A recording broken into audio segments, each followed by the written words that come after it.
Notícia do dia, 3 de dezembro de 2025. O Ibovespa, nosso principal índice da Bolsa, acaba de atingir um novo recorde histórico. Passou dos 161 mil pontos. É um marco. Um marco mesmo. E, no mesmo exato dia, lá em Brasília, o Congresso e o governo fecham aquele acordo que era considerado crucial, né? Para destravar a votação do orçamento de 2026. Pois é. A pergunta que não quer calar é, o que uma coisa tem a ver com a outra? Como é que um acordo político sobre gastos futuros pode levar a Bolsa a um novo pico? Hoje. É a pergunta de $1 milhão. E é isso que a gente vai analisar a fundo hoje, usando um relatório super detalhado do Itaú, o Fiscal Mensal e as notícias do dia lá do Bom Dia Mercado, para entender por que esses dois eventos estão tão conectados. E a conexão, olha, é totalmente sobre o futuro, ou melhor, sobre as expectativas que se criam sobre ele. O mercado financeiro é uma máquina de precificar o amanhã, sabe? Certo. O acordo no Congresso sobre o orçamento de 2026, mesmo com todos os detalhes, ele envia um sinal de um pouco menos de incerteza. De mais previsibilidade. Exato, um pouco mais de previsibilidade sobre como o governo vai gastar o dinheiro. Agora, some a isso os dados econômicos que saíram hoje. A produção industrial, né? Essa mesma, veio mais fraca do que o esperado. E isso acende uma luzinha no painel do Banco Central. Ah, então a economia andando mais devagar aumenta a chance de o Banco Central cortar os juros para dar um estímulo. Exatamente, o Banco Central tem que equilibrar os pratos, né? Controlar a inflação, mas também zelar pela atividade econômica. Quando a economia mostra sinais de freio, como agora, ele ganha mais espaço para cortar a taxa Selic. Sem tanto medo de gerar inflação. Perfeito. Então essa combinação, um cenário fiscal um pouquinho menos nebuloso e a perspectiva de juros mais baixos, talvez já em janeiro, é o combustível perfeito para o otimismo dos investidores. E a peça que amarra tudo isso é, sem dúvida, o orçamento. Ok, vamos desempacotar esse acordo então. O ponto central das notícias é esse consenso em torno do projeto de lei de diretrizes orçamentárias, o famoso PLDO de 2026. Isso. Para quem não é de Brasília, o que é exatamente o PLDO? Pensa no PLDO como o conjunto de regras do jogo. Antes do orçamento detalhado, com cada despesa, cada receita, o PLDO estabelece as metas, as prioridades. Um manual de instruções? É um manual de instruções para montar o orçamento do ano seguinte. Ele diz qual a meta de resultado primário, se vai ser superávit, se vai ser déficit, como as despesas devem se comportar. Entendido. E o grande detalhe desse acordo, segundo o Bom Dia Mercado, é a definição de um calendário para o pagamento de uma parte das emendas parlamentares, algo entre 60% e 66% do total. Por que essa questão das emendas é um entrave tão grande? Porque as emendas parlamentares são, talvez, o principal instrumento político do Congresso. São aquelas verbas que deputados e senadores indicam para obras, para projetos, nas suas bases eleitorais. Certo. E, historicamente, a liberação desse dinheiro fica a critério do governo. Ele pode acelerar, pode segurar os pagamentos, para negociar apoio, sabe? A famosa caneta. Exato. Criar um calendário fixo, mesmo que parcial, tira parte desse poder discricionário do executivo.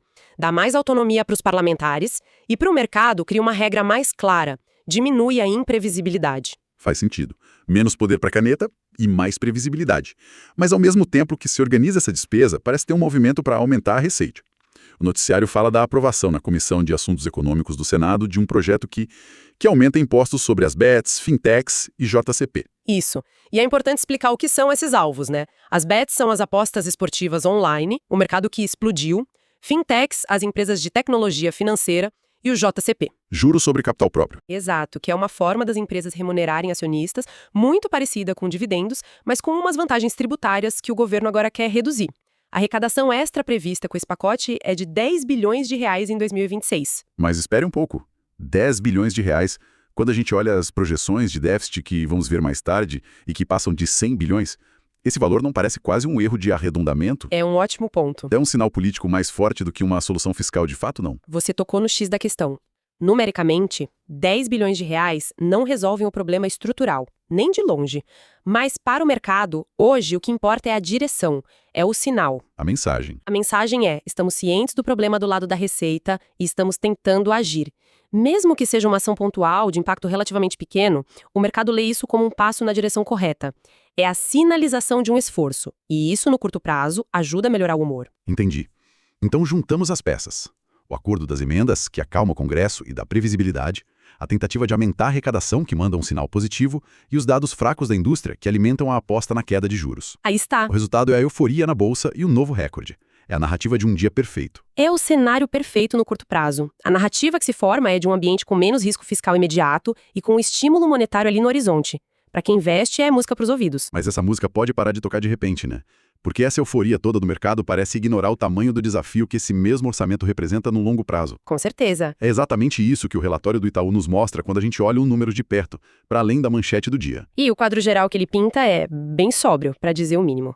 O Brasil vive uma situação de déficit primário persistente. Traduzindo, o governo gasta mais do que arrecada. Isso. E sem nem contar o pagamento dos juros da dívida. As projeções do relatório para o governo central são de um déficit de 0,6% do PIB em 2025 e, piorando, de 0,8% do PIB em 2026. E o que é fascinante ou talvez assustador não é só o número do déficit em si, mas de onde ele vem. O relatório traz um gráfico de pizza que é um verdadeiro raio-x do orçamento de 2025, e a composição dos gastos, ela explica o tamanho do desafio. Explica tudo. Imagino que previdência e salário sejam os maiores pedaços, mas a proporção deve ser o que realmente impressiona. A proporção é tudo. Vamos aos números. Previdência, o pagamento de aposentadorias e pensões pelo INSS, sozinha consome 43% de todo o bolo de despesas primárias. 43%? Quase metade de tudo? Quase metade. Depois vem pessoal e encargos dos servidores públicos, com mais 17%. O programa Bolsa Família leva 7% e há outras despesas obrigatórias, como benefícios e subsídios, que somam mais 8%. Se a gente somar tudo isso, chegamos à conclusão de que a fatia das despesas discricionárias... Peraí, despesas discricionárias são aquelas onde o governo tem alguma liberdade para decidir onde gastar, certo? Investimentos, custeio da máquina. Exato. É o dinheiro que o governo pode alocar em novas estradas, hospitais ou mesmo cortar se precisar economizar. E essa fatia, em 2025, corresponde a apenas 8% do total. 8%. Então, toda a briga política que a gente vê no Congresso, que domina o noticiário por meses a fio sobre o orçamento, é, na prática, uma disputa acirrada por uma fatia minúscula do bolo. É a melhor definição. É como se uma família com um salário de R$10 mil tivesse 9.200 já comprometidos com aluguel, condomínio, e passasse um mês inteiro discutindo ferozmente sobre o que fazer com os R$800 que sobram. Entendi. A maior parte do orçamento simplesmente acontece, está definida por lei, por direitos adquiridos. Essa rigidez, essa falta de flexibilidade é o cerne do problema fiscal brasileiro. É um transatlântico com um M minúsculo, difícil de desviar o curso. E o relatório também mostra o outro lado da moeda, de onde vem o dinheiro. Sim, a parte da receita. As principais fontes são os tributos sobre a massa salarial, imposto de renda, contribuições que respondem por 36%. Depois, vem os tributos sobre o consumo, o varejo, tipo IPI, PIS, COFINS, com 23%. E, por fim, os tributos sobre o lucro das empresas, com 17%. E a conclusão que esses dois gráficos de despesa e receita nos mostram é muito clara. Para equilibrar as contas, o governo tem basicamente duas alavancas, e nenhuma delas é fácil de puxar. Quais seriam? A primeira, e mais explosiva politicamente, é mexer nos gastos rígidos, que são 92% do problema. A segunda é aumentar a arrecadação, como vimos na tentativa de taxar as bets. Não existe uma terceira via, sabe? Não tem mágica. E o relatório do Itaú vai além. Ele acende um alerta para o futuro. Mostra que a pressão por mais gastos é constante. Tem uma tabela específica que me chamou muita atenção, chamada Riscos Fiscais 2026. Ah, essa tabela é crucial. Ela basicamente lista uma série de novas despesas que estão sendo discutidas e que não estão no plano atual. E os valores são altíssimos. E é importante dar nome a esses riscos, porque eles não são abstratos, né? Cada linha ali representa uma disputa política e social muito real. Exato. Por exemplo, implementar a tarifa zero para ônibus nos grandes centros. Custo estimado pelo relatório. 41 bilhões de reais por ano. 41 bilhões.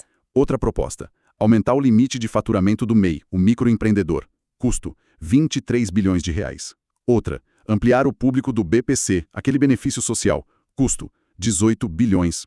A lista é longa, mas o impacto total só dos riscos que o relatório mapeou chega a 122 bilhões. Isso levanta uma questão fundamental.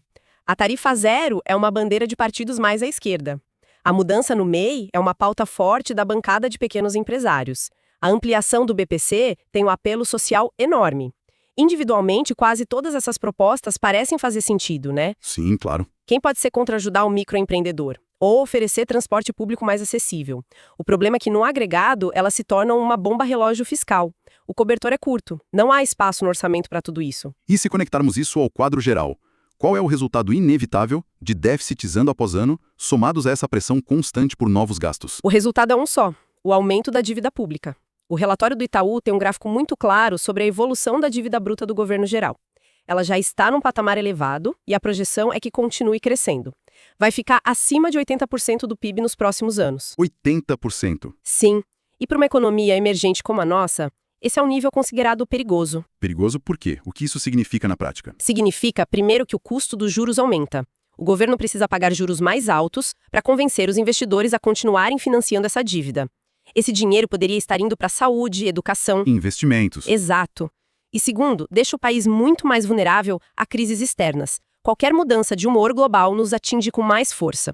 É um ciclo vicioso. O déficit aumenta a dívida maior exige mais gastos com juros, o que pressiona ainda mais as contas. Então, para amarrar tudo que nossas fontes desenham, hoje o mercado celebra um acordo que traz alguma previsibilidade para 26 e aposta na queda de juros. Uma euforia de curto prazo. Mas, quando a gente mergulha nos dados, o que vemos é um desafio estrutural gigantesco. De um lado, pequenas vitórias, como a taxação das apostas, do outro, uma lista imensa de novas pressões por mais e mais gastos. É exatamente essa tensão central que define o debate econômico no Brasil. É a disputa constante entre a realidade política, que busca atender a demandas sociais legítimas, o que implica mais gastos, e a necessidade da aritmética econômica de estabilizar as contas públicas. E essa estabilização é a chave para tudo mais, imagino. É a condição fundamental para garantir o controle da inflação, a confiança e, por consequência, a queda sustentável dos juros, que beneficia toda a economia no longo prazo.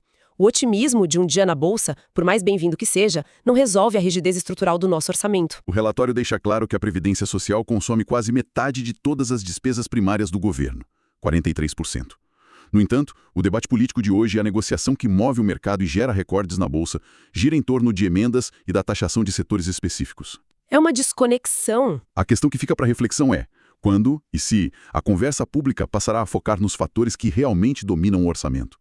O que seria necessário para que o debate político e social se concentrasse no item que, sozinho, representa 43% de todo o gasto primário do país?